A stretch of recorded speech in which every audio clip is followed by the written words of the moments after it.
Hari ini, kita mengadakan ibadah pagi hari terakhir Minggu Penginjilan Perayaan Pondok Daun. Selama seminggu, semua ahli keluarga Sion di seluruh dunia rajin berdoa kepada Tuhan Bapa dan Tuhan Ibu, minta hujan Roh Kudus pada akhir musim.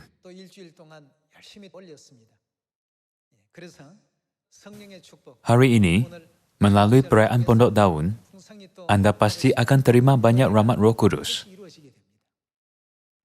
Hari ini, mari kita mempelajari firman Tuhan dengan khutbah bertajuk Perayaan Pondok Daun dan Sumber Air Kehidupan. Menurut Alkitab, perayaan Pondok Daun bermula dari hari ke-15 bulan ke-7 hingga hari ke-22 mengikut kalender suci. Perayaan ini berlangsung sampai hari ke-21 bulan ke-7. Hari ini ialah hari yang terakhir, yaitu hari ke-8. Alkitab mengajar bahawa pada hari ke-22 bulan ke-7, menurut kalender suci, harus ada pertemuan kudus. Musa turun dari Gunung Sinai dengan 10 hukum yang kedua. Pada hari ke-10 bulan ke-7, menurut kalender suci, umat Israel bertaubat daripada dosa menyembah berhala dan banyak dosa yang lain. Mereka terharu kerana rahmat pengampunan dosa Tuhan. Lalu mereka membina tempat kudus untuk simpan loh batu 10 hukum yang kedua. Di dalam tempat kudus ada tabut perjanjian, dan di dalam tabut ada 2 loh batu 10 hukum. Agar umat Israel mengingati asal-usul perayaan itu, dan mereka tinggal di dalam pondok, Tuhan memberi mereka perayaan Pondok Daun. Terutamanya pada hari terakhir perayaan Pondok Daun ini, Tuhan suruh mereka mengadakan pertemuan kudus yang besar. Pada zaman Perjanjian Baru, menurut buku Yohanes bab 7 ayat 37, Yesus bersuruh pada hari terakhir perayaan Pondok Daun, "Barang siapa haus, baiklah ia datang kepadaku dan ambil air kehidupan." 2000 tahun dahulu, apabila dia datang kali pertama dalam badan, dia berkhutbah pada hari terakhir perayaan Pondok Daun. Mesej yang sama itu juga disebut dalam buku Wahyu bab 22 ayat 17. Apabila Rasul Yohanes melihat wahyu itu, roh dan pengantin perempuan memberi firman yang sama. "Barang siapa haus, baiklah ia datang kepadaku dan minum." Kita dapat lihat firman ini diulangkan lagi. Jadi, apabila kita melihat baik-baik hal-hal yang berkaitan dengan perayaan Pondok Daun, Tuhan telah memastikan bahawa sumber air kehidupan ialah firman Tuhan.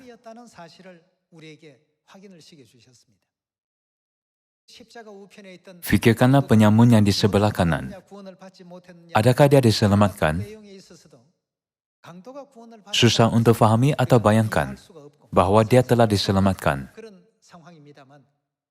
Namun, Yesus melihat imannya dan berkata, "Hari ini, engkau akan bersama dengan aku di Firdaus." Firman itu melakukan apa terhadap roh yang akan pergi ke neraka? Pada masa itu, Tuhan memberikannya keistimewaan dan rahmat yang membawa dia ke kerajaan syurga.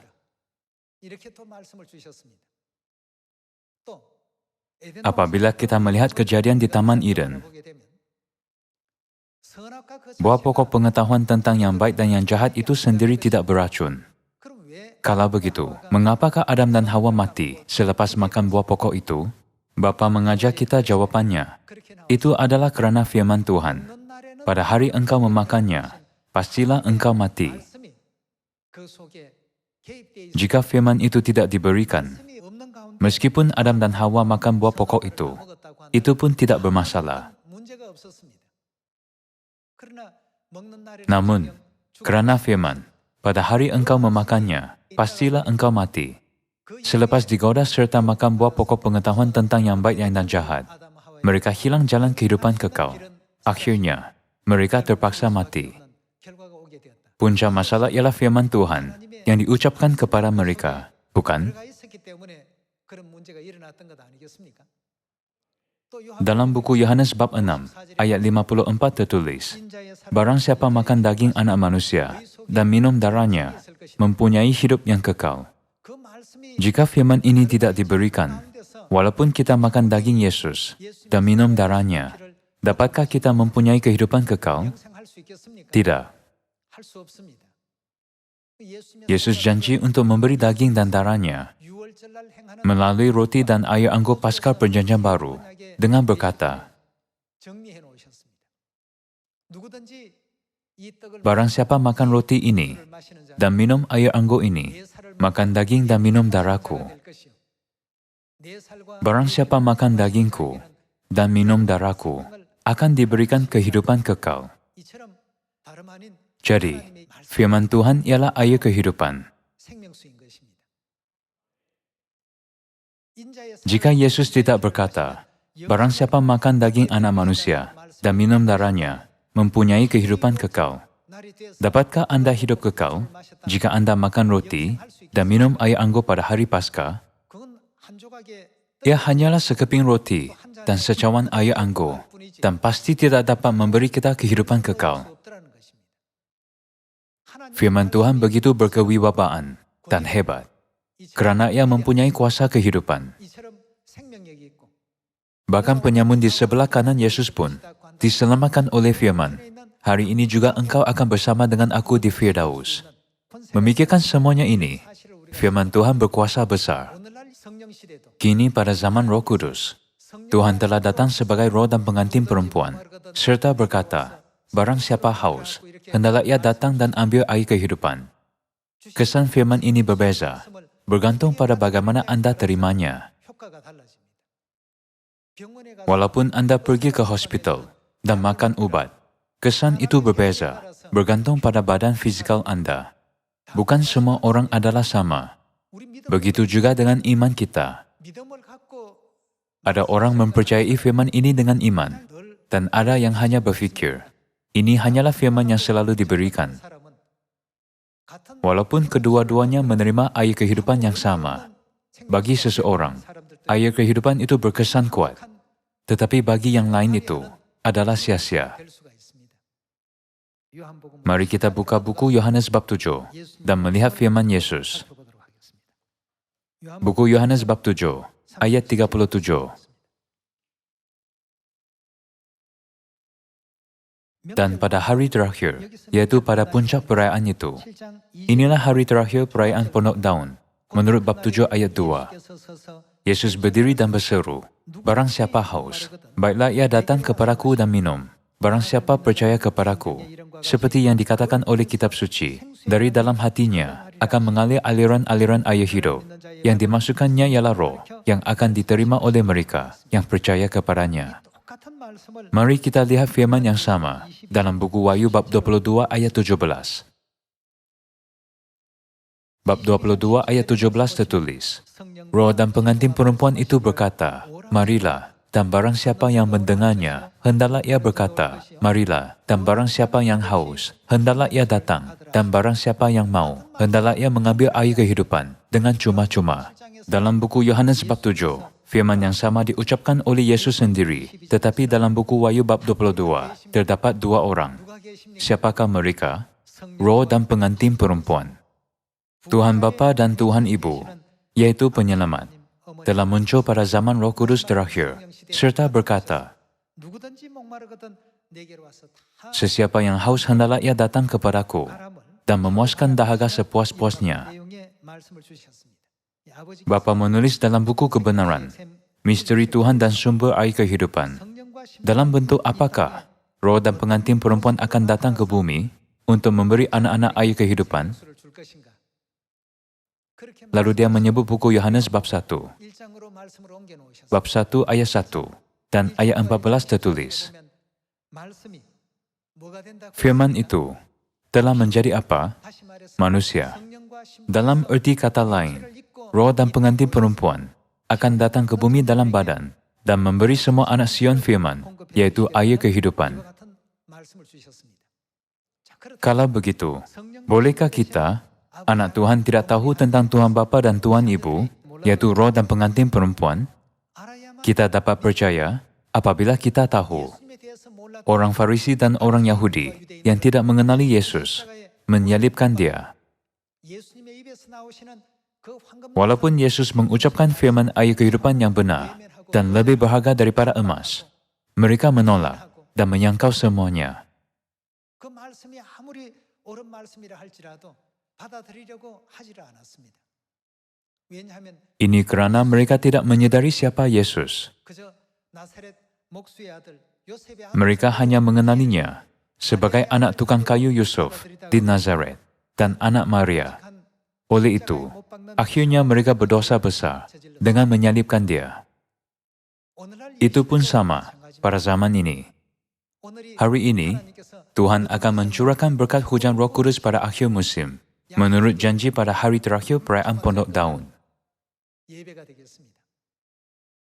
하나님 Prasyarat terbesar untuk menerima Roh Kudus daripada Tuhan adalah mengenalinya. 을 알아야만 Lalu barulah dia memberi kita hujan Roh Kudus. 주신다고 했습니다.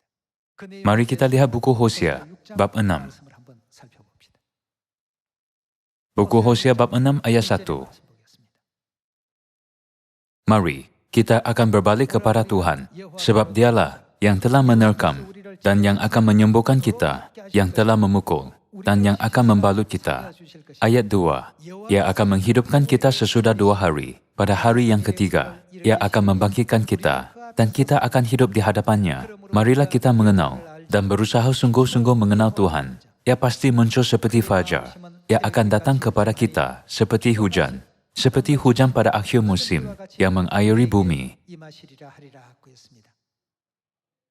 Prasyarat terbesar untuk terima hujan Roh Kudus pada akhir musim adalah mesti mengenali Tuhan. Dalam buku Yohanes bab 7 ayat 37, 당시에 Yesus datang ke bumi sendirian dan bersuruh kepada kedatangan yang kali pertama. Namun dalam buku Wahyu bab 22 ayat 17, Tuhan Bapa dan Tuhan Ibu bersuruh bersama-sama, ambillah air kehidupan. 내용으로서 기록이 되어 있습니다. 그 우리가 Memandangkan kita hidup pada zaman Roh Kudus, 어떤 하나님 siapakah Tuhan yang mesti kita kenali? 아버지 하나님도 알아야 돼. Kita mesti mengenali Tuhan Bapa dan Tuhan Ibu.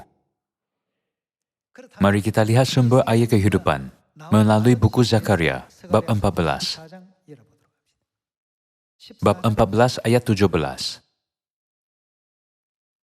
Tetapi akan ada satu hari, hari itu diketahui oleh Tuhan, dengan tidak ada pergantian siang dan malam pun menjadi siang. Pada waktu itu akan mengalir air kehidupan. Dari mana? Firman Tuhan, yaitu air kehidupan akan mengalir dari Yerusalem. Setengahnya mengalir ke Laut Timur dan setengah lagi mengalir ke Laut Barat. Hal itu akan terus berlangsung dalam musim panas dan dalam musim dingin.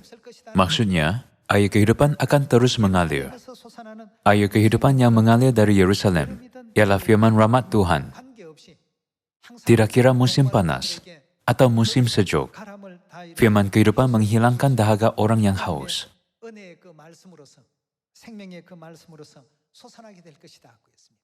Jika Tuhan berkata, hari ini kamu akan bersama dengan aku di Firdaus, maka Anda akan berada di Firdaus. 제사함이 Jika dia berkata, 이루어진다. dosamu telah diampunkan, maka saat itu dosamu diampunkan.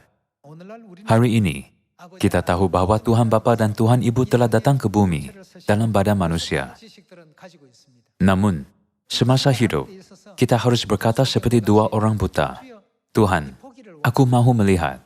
그렇다면 너 Tuhan menjawab mereka, jadilah kepadamu menurut imanmu. 이 말 한마디 Firman dari mulutku akan mempengaruhi kamu menurut imanmu. 두 소경이 Maka mata mereka terbuka. 그동안 체력과 Dunia cahaya terbuka bagi mereka. 광명하는 Walaupun selama itu mereka terkurung dalam gelap gulita. 오늘날 예루살렘에서 Hari ini kita belajar bahwa air kehidupan mengalir dari Yerusalem sebagai pengetahuan. Tetapi fikirkanlah, jika kita hidup pada 2000 tahun dahulu zaman Yesus, 우리가 들어갔다고 한번 생각해 봅시다. berbanding dengan iman wanita yang mengalami pendarahan selama 12 tahun dan menyentuh jubah Yesus, 두 소경이 serta iman 2 orang buta, iman kita mungkin kurang. 더 부족할 수도 있습니다. Mata mereka terbuka dan rahmat Tuhan melimpahi mereka. 베풀어졌습니다. 그때 Tuhan pada masa itu 하나님이나 dan Tuhan pada hari ini 하나도 adalah 다르지 sama. 않습니다. 근데 하나님을 바라보는 Namun, perspektif orang pada zaman itu berbeza dengan perspektif orang pada zaman ini. 시선이 달라져 있을 뿐이죠. 그래서 이 Jadi agar Injil cepat diberitakan di Samaria dan sampai ke hujung bumi, serta kita cepat mencari semua saudara-saudari hilang yang bagaikan bahan-bahan bait suci Yerusalem. 찾을 수 Kita harus minta kepada bapa dan ibu seperti dua orang buta itu. 요청도 많이 해야 되겠습니다. Jika firman itu keluar dari mulut mereka, 어떤 pasti ada hasil yang hebat. 것을 아버지께서는 Bapa menjelaskan hal ini dalam buku kebenaran, sumber air kehidupan. 설명을 해 놓으셨습니다. 전부 Bukankah semuanya berlaku melalui firman Tuhan? Jika Tuhan berkata, dosamu telah diampunkan, mereka diampunkan. 낙원에 있어 Jika dia berkata, hari ini kamu akan bersama denganku di Firdaus, dia boleh pergi ke Firdaus. Jika dia berkata, barang siapa makan daging anak manusia dan minum darahnya, ada kehidupan kekal, maka itu akan terjadi. 내 믿음대로 되라고 Apabila dia berkata, jadilah kepadamu menurut imanmu, ada hasil menurut iman mereka. 내 믿음대로 되라고 Jika dia tidak berfirman, 하더라고 한다면 jadilah kepadamu menurut imanmu, 영원토록 mata dua orang buta itu kekal tidak dapat dibuka. Bukan? 그렇다면 이 생명수가 Walaupun Tuhan memberitahu kita secara terperinci dari mana datangnya air kehidupan, nampaknya kita belum cukup dahaga. Aku belum cukup dahaga, jadi aku akan minum kalau ada. Aku boleh tahan tidak minum jika tidak ada. Orang itu betul-betul kurang rasa terdesak. Tanpa meminumnya, kita akan mati. Jika kita berasa terdesak seperti dua orang buta, kuasa kerja Tuhan pasti akan dipenuhi dalam kita. Beritahulah Tuhan, adalah baik mempunyai banyak pekerja rajin, tetapi kami paling perlukan firman berkat Tuhan untuk mencapainya. Tolong berkatilah kami. 축복해 주십시오. Sama ada kita bersendirian atau banyak, kita dapat mencapai kerja jika Tuhan memberi firman-Nya. Kita mungkin berfikir, 더 많은 kita ada lebih banyak orang, sistem, dan keadaan yang lebih baik. 왜안 될까? Kenapa masih tidak berhasil? 이 모든 Bukankah semua kerja penginjilan ini dilakukan oleh Tuhan? 역사 아니겠습니까? Kita hanya menerima seberapa banyak yang diberikan oleh Tuhan. 그래서 Yesus berkata pada kedatangan yang kali pertama, barang siapa haus, baiklah ia datang kepadaku dan ambil air kehidupan. 말씀을 주셨고 Dalam buku Wahyu bab 22, roh dan pengantin perempuan muncul dalam badan pada akhir zaman, 등장하셔서 serta berkata, barang siapa haus, hendaklah ia datang kepadaku dan ambil air kehidupan. 오는 사람이 Tetapi tiada orang datang. 목마르지 않다는 얘기. Maksudnya, mereka tidak dahaga. 사람이 없습니다. Tiada orang yang dahaga. 원하는 자도 Tiada orang mahu dan tiada orang mencarinya. 그러니까 Jadi apa akan berlaku kepada berkat besar ini? 어떻게 되겠습니까? Berkat itu disimpan. 장만 되어 있는 Kita mesti menerimanya secepat mungkin. 빨리 받아야 되겠습니다. Kita harus berdoa, 축복 주십시오. tolong berkatilah aku, 간구하고 tolonglah. 두 소경 그들의 마음과 같은 절박한 Apabila kita mempunyai iman terdesak yang seperti dua orang buta itu dan beriman cukup kepada Tuhan, semuanya akan disempurnakan dengan mudah. 오늘 Setelah kita mengenali air kehidupan dengan betul, yaitu Roh Kudus yang dijanjikan pada hari ini, 올바르게 인식하고 난 이후에 maka doa kita akan dimakbulkan. 이루어졌을 때 Apabila Tuhan melihat kesungguhan kita, Dia akan memberikannya kepada kita. 보시고 허락을 해주시는 것이죠. 간절하지 Jika seorang anak berkata kepada bapanya, "Ayah, berikanlah aku uang saku jika ayah mahu." Tidak mengapa kalau ayah tidak mahu. Aku tidak perlukannya sekarang. Ibu bapa yang manakah akan beri? 간절함이 있어야 Bukankah ibu bapa akan memenuhi permintaan anak-anak 안 그렇습니까? apabila mereka minta dengan sungguh-sungguh? 우리가 지금 이 Kita telah banyak berdoa kepada Tuhan selama seminggu. 올렸습니다. 그날 Janganlah hanya panjatkan doa, kerana ini ialah perayaan. 절박함이 없으면 Tanpa berasa terdesak, doa akan dipanjatkan secara sia-sia. Kita harus ikhlas. Kita rindu kerajaan syurga, yaitu kampung halaman kekal kita. Bukan? 사모가 된 Kalau begitu, 무엇보다 atas segala-galanya, kita harus dikenakan dengan kuasa firman Roh Kudus. 그 축복의 말씀을 가지고 Hanya dengan firman berkat, jalan-jalan Injil di seluruh dunia yang sukar dapat diluruskan dan menjadi rata. 탄탄대로 평지가 다 되어버릴 수 있다는 것이죠. Roh dan pengantin perempuan mempunyai kuasa seperti itu. 성령과 Pengantin perempuan ialah Yerusalem, bukan? 예루살렘이라고 되어 있지 않습니까?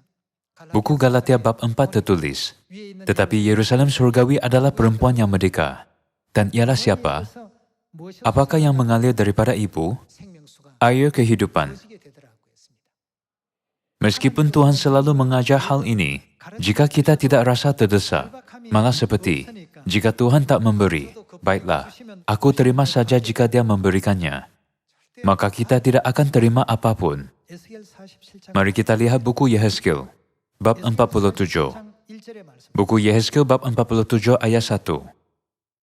Kemudian ia membawa aku kembali ke pintu bait suci, dan sungguh, ada air keluar dari bawah ambang pintu bait suci itu, maksudnya bait suci Tuhan, dan mengalir menuju ke timur, sebab bait suci juga menghadap ke timur. Dan air itu mengalir dari bawah bagian samping kanan, dari bait suci itu, sebelah selatan mezbah. Air yang keluar dari bait suci ialah air kehidupan. Bab 47 ayat 6.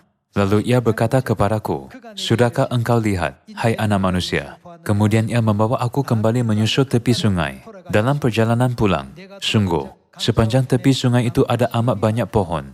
Di sebelah sini dan di sebelah sana. Ia berkata kepadaku, sungai ini mengalir menuju wilayah timur, dan menurun ke Araba Yordan, dan bermuara di Laut Asin, air yang mengandung banyak garam. Dan air itu menjadi bagaimana? Tawar. Apabila air kehidupan yang mengalir dari bait suci masuk ke dalam laut, ia menjadi segar. Maksudnya, ia akan hidup semula. Ayat 9. Sehingga kemana saja sungai itu mengalir, makhluk hidup yang berkeriapan di sana akan bagaimana? Hidup. Ikan-ikan akan menjadi sangat banyak. Sebab kemana saja air itu sampai, air laut di situ menjadi tawar. Dan kemana saja sungai itu mengalir, semuanya di sana hidup. Air itu datang dari mana? Sini tertulis, air itu mengalir dari bait suci. Jika kita mengkaji tentang bait suci, di manakah tempat Maha Kudus? Dalam buku Wahyu bab 21, Yerusalem. Apa mengalir darinya? Air kehidupan. Sini, air kehidupan mengalir dari tempat kudus. Namun menurut buku Zakaria bab 14, air kehidupan mengalir dari mana? Yerusalem. Apakah kesan dan kuasa air kehidupan yang mengalir dari bait suci Yerusalem? Kemana saja air kehidupan mengalir, air itu mempunyai kewibawaan dan kuasa untuk menghidupkan semula semua makhluk hidup. Namun, kita meninggalkan ubat yang hebat ini dan hanya bergerak sendiri. Kita fikir bahawa kebolehan kita dan keringat kita yang menyelamatkan seseorang, tetapi air kehidupanlah yang menyelamatkannya. Jika kita tidak dapat membezakannya, semua akan menjadi susah dan ambil masa. Jadi menurut Nabi Hosea, untuk terima hujan Roh Kudus pada akhir musim, kita perlu kenal siapa terlebih dahulu, berusaha sungguh-sungguh mengenal Tuhan. Maksudnya, Anda harus faham sepenuhnya kuasa dan kewibawaan firman yang keluar dari mulut Tuhan. Semua orang yang faham sebetulnya akan terima rahmat Tuhan, bukan? Tolonglah ingat bahawa air kehidupan yang diberikan Tuhan mempunyai kuasa dan kewibawaan untuk menghidupkan semua makhluk hidup kemana sahaja air itu mengalir. Ayat 12. Pada kedua tepi sungai itu tumbuh bermacam-macam pohon buah-buahan, yang daunnya tidak layu, dan buahnya tidak habis-habis. Tiap bulan ada lagi buahnya yang baru. Sebab pohon-pohon itu mendapat air dari tempat kudus itu. Buahnya menjadi makanan, dan daunnya menjadi obat. Kalian semua, melalui perayaan Pondok Daun hari ini, mari kita ingat bahawa setiap firman yang keluar dari mulut Tuhan Bapa dan Tuhan Ibu pasti akan dipenuhi. Air kehidupan bukanlah sesuatu yang fisikal, tetapi firman yang datang dari mulut Tuhan. Melalui buku 1 Korintus bab 12, Tuhan janji akan beri semua orang apa yang mereka perlukan. Orang yang inginkan berkat akan diberkati, dan orang yang inginkan kuasa penginjilan akan diberikan kuasa penginjilan. Kita harus berfikir, jika Tuhan berkata pada hari ini, dosamu telah diampun, itu sudah cukup.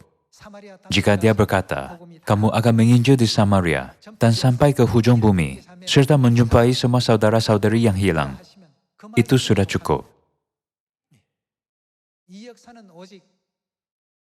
하나님만 Kita harus berkata, memandangkan hanya Tuhan dapat melakukan kerja ini, kita ingin dikenakan kuasa Tuhan. 입기를 원하고 있습니다. Misi ini tidak boleh dicapai dengan kebolehan kita sendiri, tetapi hanya dapat dicapai apabila kita mematuhi firman Bapa dan Ibu. 기회가 되는 것입니다. Itulah perbuatan yang dikenakan kuasa. 통해서 힘써 Melalui perayaan Pondok Daun ini, kita harus bersungguh-sungguh kenal Tuhan, fahami kuasanya, dan kuasa firman-Nya dengan betul. Dalam buku Yohanes bab 12 tertulis, 그의 Aku tahu bahwa perintahnya itu adalah hidup yang kekal. 이 말씀이 Kalian, 이것이 firman Tuhan ialah air kehidupan. Dengan memahami kuasa firman Tuhan sebetulnya, janganlah biar air kehidupan itu masuk ke satu telinga dan keluar dari telinga lain. 성령도 Pahakannya lah dalam hati. Janganlah berkata, aku tak kisah jika Bapa memberikan hujan Roh Kudus pada akhir musim atau tidak. Kita harus berkata, tanpa Roh Kudus, kita tidak dapat berbuat apa-apa dengan kekuatan sendiri. Bapa dan Ibu, tolong kenakanlah aku kuasa Roh Kudus 세계에 대한 소식 dan bimbinglah aku untuk memberitakan dunia yang indah, 전할 수 yang belum pernah aku lihat sebelum ini, kepada semua orang di dunia. Untuk ini, kita harus dikenakan kuasa Roh Kudus. Inilah cara untuk berbuat demikian. 방법이 바로 그것이 되겠습니다. Pada satu masa, Anda dan saya akan menyadari bahwa segala-galanya dalam Injil telah dipenuhi menurut firman Tuhan. 다 느끼게 될 것입니다. Melalui perayaan Pondok Daun, harap kalian akan menyadari sekali lagi bahwa air kehidupan yang diberikan kepada kita ialah firman Tuhan. 여러분과 Dengan ini, saya ingin tamatkan khotbah hari ini. Sekian terima kasih.